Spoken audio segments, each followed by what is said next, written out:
Hi everyone, it's Stephanie here and welcome back. In today's video, we are going to be doing some stamping to create an entire background panel. But what I want to do is I want to stamp the whole panel and have my sentiment stamped directly onto that background. But I find that sometimes when you do that, it kind of competes with all of the stamping in the background. So your sentiment doesn't really stand out that much. And I don't want to have any kind of banner or anything underneath of the sentiment. So what I'm going to do is I'm going to do some second generation stamping with the flowers in the area that I want to put the sentiment. And what that's going to do is it's going to make the stamping a little bit lighter in the area where the sentiment's going to be, and it's just going to help it stand out a little bit more. So I've picked out the sentiment from the 100% Lovable stamp set, and it's just a really nice, scripty, big sentiment that will fit nicely in the center of the card, and it's kind of perfect for Mother's Day, which is coming up soon, and since I'm doing a really pretty floral card, I thought it would go nicely with the design. I have a bunch of different dye ink cubes that I picked out, so there's a bunch of different colors. And what I'm going to do is I'm going to stamp some flowers and leaf images. I've picked two stamp sets. I have the Bold Blossoms and the In Bloom stamp sets. And I'm just working on a white panel of cardstock that I've cut to 4 1/4 by 5 1/2 inches. And I'm stamping the stamp onto the panel kind of around the outside edge, and then I'm doing the second generation stamping in the center area where I'm going to put the sentiment. So for second generation stamping, you simply just stamp your image onto your panel, and then before you add any additional ink or remove the ink that's still left on the stamp, you just stamp it a second time. And what that does is it just stamps a really faint impression of the same image. So you can see that I'm continuing the pattern with all of the same stamps, but I have a nice light area in the center rather than that really dark ink that I have on the outside edges. Whenever I create a stamped background like this with flowers and different things, I usually like to start at the bottom corner and work my way up towards the top. That just helps to prevent having some trapped white space. But since I have a lot of smaller stamps in these sets, I know that I'm going to easily be able to fill in the areas, so I'm not worried too much about that. I'm more concerned with making sure that I have the second generation stamping directly underneath that sentiment. So I just kind of keep adding it to the panel as I go to kind of figure out exactly where it's going to be positioned. And that way I know exactly where I need to have those lighter images stamped. When you do second generation stamping, it's always better to use a little bit of a darker ink color when you do that original stamped image. That's just going to ensure that when you do the second generation stamping, you're still going to have some ink visible where you've stamped that image. I did find with that lightest purple color that when I did the second generation, it really didn't show up that well, so I ended up stamping over the one area that I did do that, and I only used that color to do the solid stamping around the edges.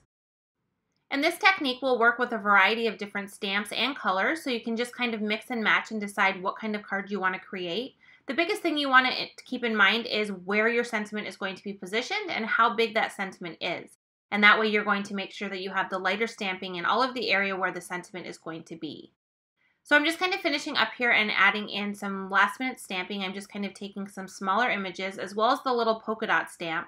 I love adding this little polka dot detail to any type of floral background that I create. I just find that it helps fill up the really tiny white space, and it just adds something else other than the flowers and the leaves that we've stamped. And even though we don't typically see gray flowers, I just decided to add that in. I really love the contrast of having that gray color with all of the bright colors that we're using throughout the background. So I'm just stamping the rest of the images here to finish filling up this panel, and I'm trying to make sure that I don't have too much of the same color or too much of the same design in one area. So I like to just do small pieces at a time just to kind of mix and match what stamps I'm using.